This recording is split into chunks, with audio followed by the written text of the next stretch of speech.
It was an historic day on Capitol Hill as Supreme Court nominee Ketanji Brown Jackson stepped into the spotlight for the first of several days of confirmation hearings. John Yang reports on the round of opening statements. This hearing of the Senate Judiciary Committee will come to order. Federal Judge Ketanji Brown Jackson made the case for her nomination to become the first black woman on the Supreme Court.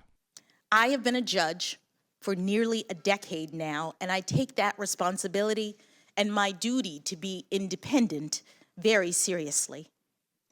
I decide cases from a neutral posture. I evaluate the facts, and I interpret and apply the law to the facts of the case before me without fear or favor, consistent with my judicial oath. During this hearing, I hope that you will see how much I love our country and the Constitution and the rights that make us free. Republicans on the panel signaled the questions ahead. The bottom line here is when it is about philosophy, when it's somebody of color on our side, it's about we're all racist if we ask hard questions. It's not going to fly with us. We're used to it by now, at least I am.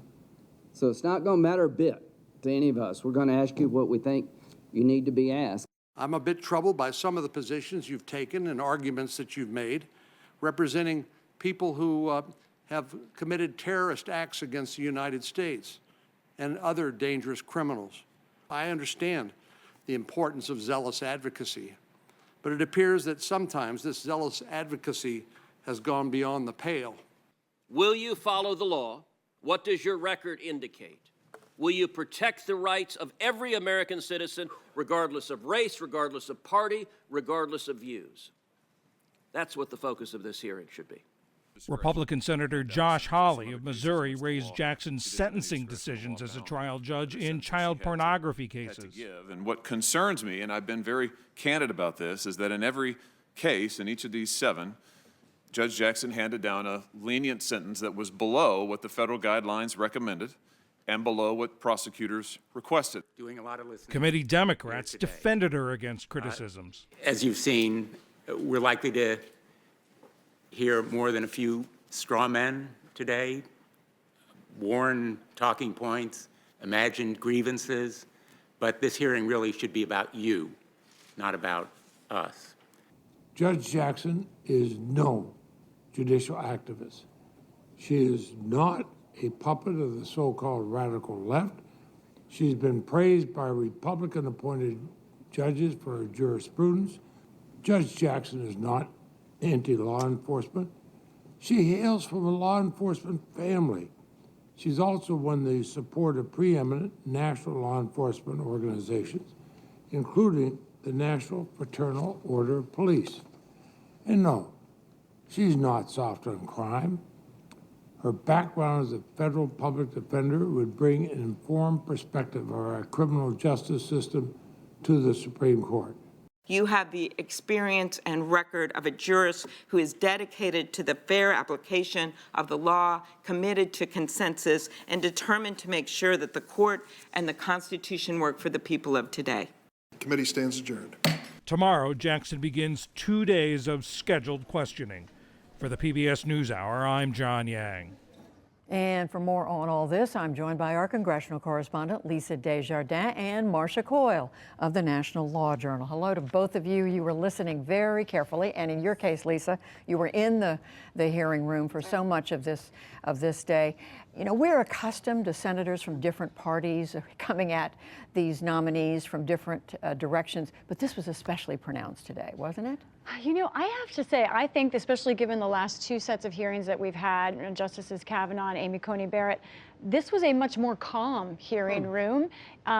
There was not the kind of tension that you actually felt in your body that I felt in the last 2 hearings. There was not the kind of vitriol, the kind of animosity between the senators that I had seen before. I do think we will see, and we were previewed today, as John reported, some very serious and pointed charges at Judge Jackson, including on her sentencing on child pornographers. And I think that the White House says they're ready for that, so she will get her chance to talk about that tomorrow, why she made those decisions. But what's notable, how did Senator Hawley make those charges? He first said, I enjoyed meeting you. He complimented her. And he said, I want to hear your side of the story. Even that was less pointed than we've seen before.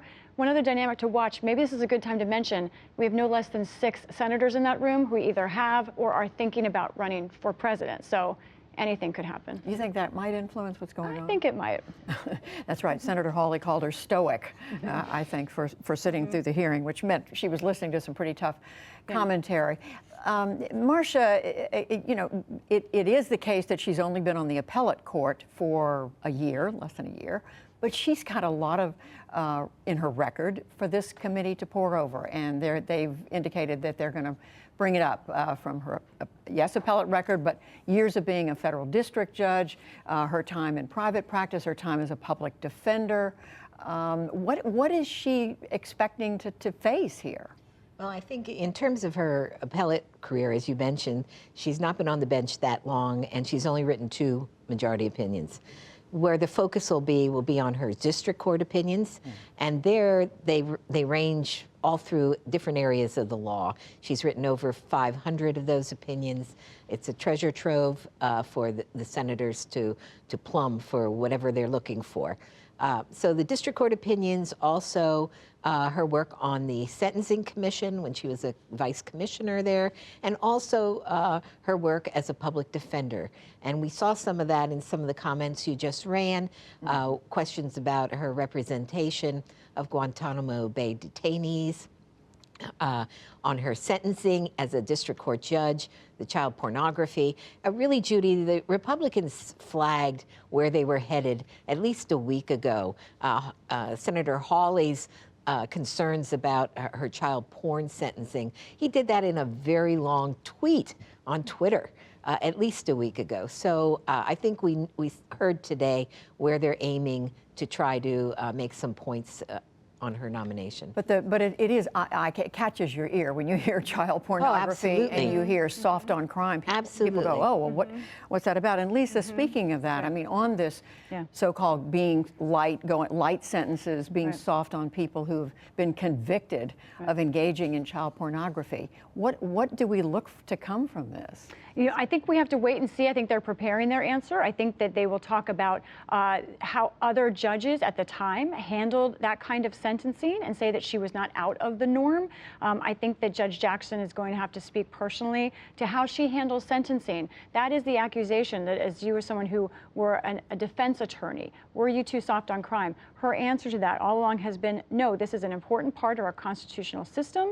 I hold everyone accountable, but we need to have both defense attorneys and prosecutors alike. Tomorrow will be her chance to talk about that.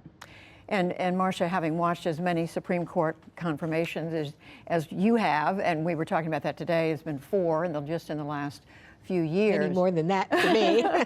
That's right. I won't say when I started. It was just a couple of years ago. Yeah, just I mean, do we expect, what is the line that she needs to be careful to walk as she answers these questions and is forthcoming, but isn't so forthcoming that she's getting into the realm of what may get her in trouble later? Well, I think the line for her and for all nominees prior to her have been, you know, don't ask questions about issues that might come before the Supreme Court or that are already before the Supreme Court. But in terms of her own work, I mean, I fully expect that she will talk about the child pornography sentences. And I think she will have room to give the context. Now, these senators have 30 minutes for each senator has 30 minutes for questioning. So she should be given the time to explain what was happening with sentencing and child pornography that led to more lenient sentences, as most other federal judges were doing, because at the time those sentences were perceived as too tough and a mess. And the Sentencing Commission was struggling at the time with trying to work all that out. So she was not out of the mainstream, but she's going to have to provide context so that not only the senators' questions are answered, but that the American people understand what she was doing as a judge in those cases that, as you said, you know, really sort of grab you.